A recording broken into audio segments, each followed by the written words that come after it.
reactor. They're assuming that it's continuing to melt. That's a safe assumption from their part, I guess. So the question is, if they don't know what the state of the fuel is, where is the fuel? Where is the melted fuel? Has it progressed to the bottom of the reactor vessel? How is that now interacting with the steel? And what's the significance? They're now talking about putting seawater and boric acid on these reactors at that site to try and cool them down. How far along the chain was that ever planned for? Is this like a last-ditch attempt to try and solve the problem? What does that mean when you're doing that?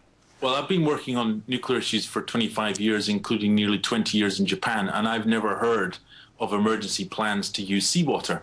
It's an imaginative solution for what clearly is a crisis, and that they did not have any other alternative at that point where they made that decision. The addition of the boric acid is to try and control the chain reaction in the existing fuel.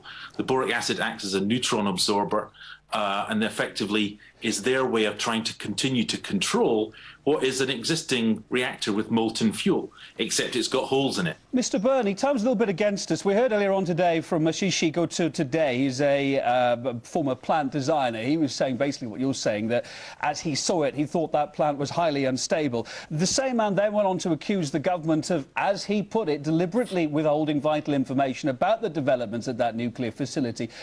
Just how well-grounded are those accusations, do you think?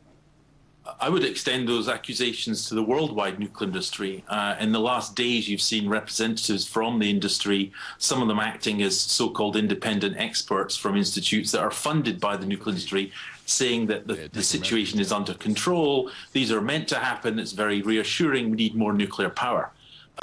Nuclear power is inherently unsafe. Earthquakes are one hazard, but there are many, many more. And I would point out, on the eve of the anniversary of the 25th Chernobyl accident, that the lesson from Chernobyl is don't build nuclear power plants. Unfortunately, many countries have not learned that lesson. OK, well, Sean Burney, independent nuclear energy consultant, thanks for being on the programme. You're welcome.